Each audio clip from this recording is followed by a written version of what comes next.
Thanks, guys. So I thought what we do, Steve, if it's okay, if I just sort of run through some of the black and white of what's been covered this term, some of the successes, and hopefully that will take a few minutes. And then Steve and I, for your consideration, guys, are going to perhaps run through a little bit about our thoughts on the programme's development, its strengths and weaknesses, and where it can be improved.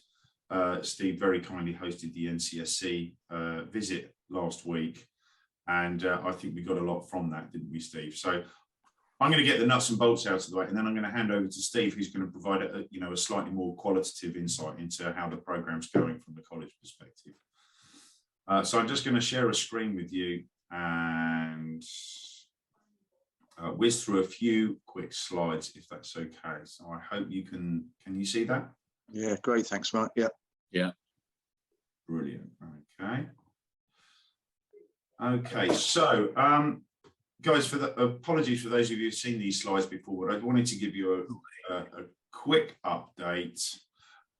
So we have now completed this term's workshops. Okay, they were heavily technical, and they were shared across 4 partners, being PGI, Cortec, Lineal, and Optimizing IT. And last week, the NCSC, for those of you who know Patrick from the NCSC, visited, spent some time with a focus group of students, and spent a lot of time interrogating Stephen and the team on how education's being delivered down at that amazing facility. So that's what this term looked like. The next term, and this is based upon, we've made 1 or 2 small changes. This is based upon the feedback we heard from students, but we've got to be rather more career oriented, and particularly helping them to develop some employability skills, which is really critical. So for the sake of expediency, I'm going to take on the first 2 workshops. So I've run a lot of these programs in UTC land. So I'm going to deliver 2 careers workshops, one which will be really to pique the students' interest and get them to understand the sort of jobs that are available on the market and how much you could earn. They've got very little awareness of this. And secondly, to do second workshop, to do some work on CV building. And then later, through the spring term, Cortec and Optimizing IT are returning. Securious have stepped up to take on 3 workshops. And we still, with Lineal doing the last one, we've still got 2 workshops, which as yet I haven't secured partner commitment for. This is sort of towards the second half of, well, it's in March. If there are partners on the call that would like to do it, fantastic. If not, I have those existing partners that have already delivered would be happy to do so. So this is kind of a latent ask. If anyone's interested in taking on some of these, or would perhaps like to take on a workshop on a slightly different technical flavour, then we'd really appreciate that. It'd be great to have some partner diversity in there. Mike, can you flip the slide? The slide's still on autumn term, is that? Sorry, the one that we've just done? Are we still on autumn term, or are we looking at spring term? Sorry, spring term is coming. So this is what we're looking at the moment. Yeah. Yeah, fine. Okay, thank you. Okay. The summer term, what I've done is to include another careers slot in there, preparing for interviews. So I'm going to get a partner to do this. PGI have already said they'd be very happy to help with employability skills. Again, if another partner would like to do so, I'd be very happy to accept any offers. This is fairly unchanged since I showed it to you in October. So we've got Thales, Fujitsu, Rolls-Royce, Lineal covering off cyber essentials because they've been through the process, and then Robin and Jeff, stepping up. Thank you, guys.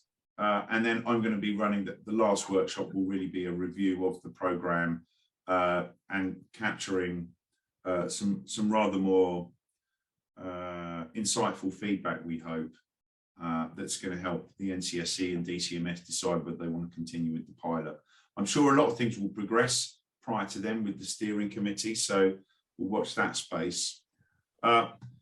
This is where South Devon College stood after.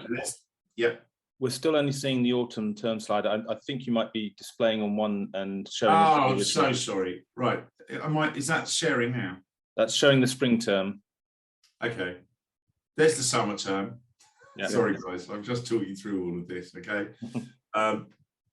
Back in October, South Devon was ranked 263 globally on the Immersive Labs Digital Cyber Academy. 2 months later, it's now at 102. Wow. So just knocking on the door of the top 100 globally.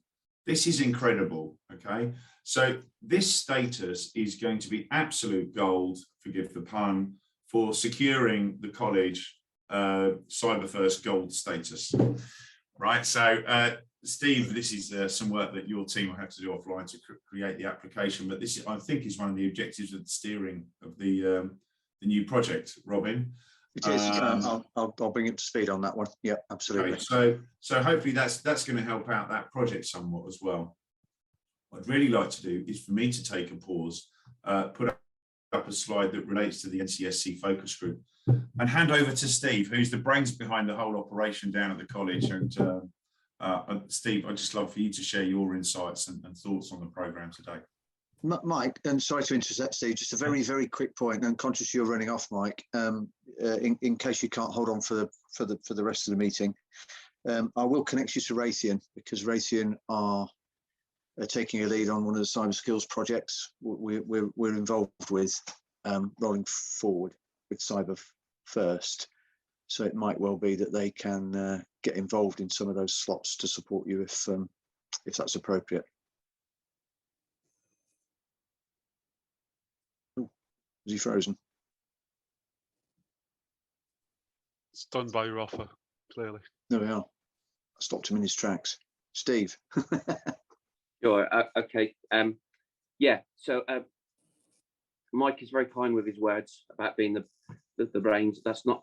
It's the students that have got the brains, not me. I'll just give you a little bit of background about the student group as well, because I think that's quite important to play into some of the outcomes, because what Mike's displayed there is the outcomes of the organisation, which is really important for us, obviously, but what I'd just like to do is some of the outcomes for the learners.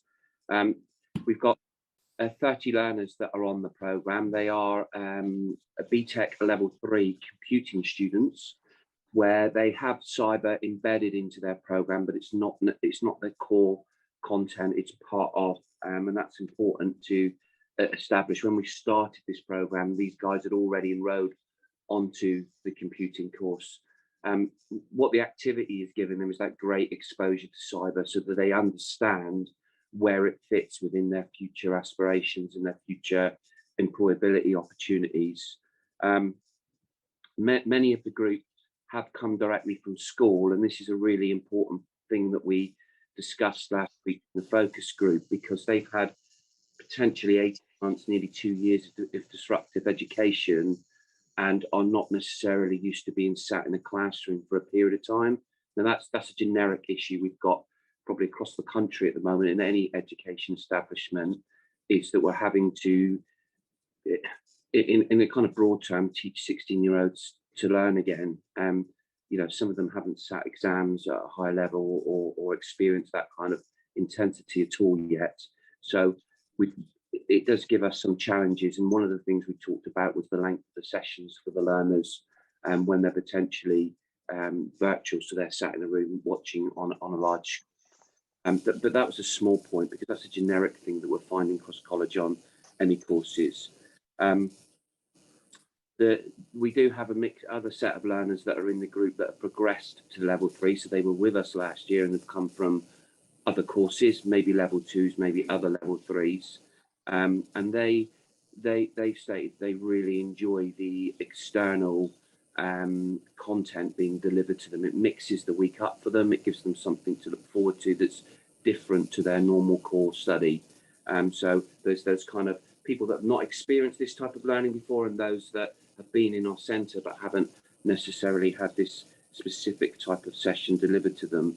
I would say that some of these learners as well have experience. We do employ a couple of lecturers, one from Leicester, a couple in Australia, that have been delivering virtually to us through lockdown. So to some of them, this was kind of almost coming in and being normal. So a real mixed bag in there. Generally, the students are really enjoying it. I think the majority are enjoying it. They like the challenge. The kind of things they've asked for are things for me that are next steps, and they must be viewed as development points. They're not critical of what has been delivered to date, and that is, as we said, the length of the sessions and maybe the opportunity for a bit more interaction. But those are things that Mike took on board and is looking at already. For us in curriculum, I think one of the key things that Mike mentioned there is about the careers work and the work experience. One of the challenges that we're having as an institute at the moment, probably again the same across the country, is access to work experience to our students, which is a key part, central part of their study programs for a 16 to 18-year-old. We've battled this throughout COVID. What Mike's program is giving us is the opportunity to evidence engagement with employers, and especially through the careers and the interview techniques, etc., that Mike's planning to put in for the rest of the year. That's great evidence for us. It's an even better exposure for our students because they hear it from industry specialists, not always just from us teachers, if that makes sense. So overall, I'd say it's had a massive impact. Oh, I should say, sorry, there's one other point I want to make. One of the things we did early on is we allocated a member of staff to oversee the activity from our end when it's being delivered in the institute. So there is always a member of staff in the class, but that member of staff also interacts with the group pre and post the event, and works with the rest of the team to ensure the material is integrated into the curriculum. So it's not a standalone event, it is part of the wider curriculum. So that was a key point to make, which I nearly forgot. So good job I looked at my notes there. But I just wanted to say that, overall, the experience has been really positive. The staff are enjoying it as well. It gives them a good opportunity for a bit of CPD on the side, which I think it was an unintentional benefit, but most welcome. But I think most importantly, it's about the students and their experiences. And as I said, we've got that mixed bag of backgrounds, inclusivity within the group, diversity within the group, and I feel they're all being met and they're all getting an experience, which is really important.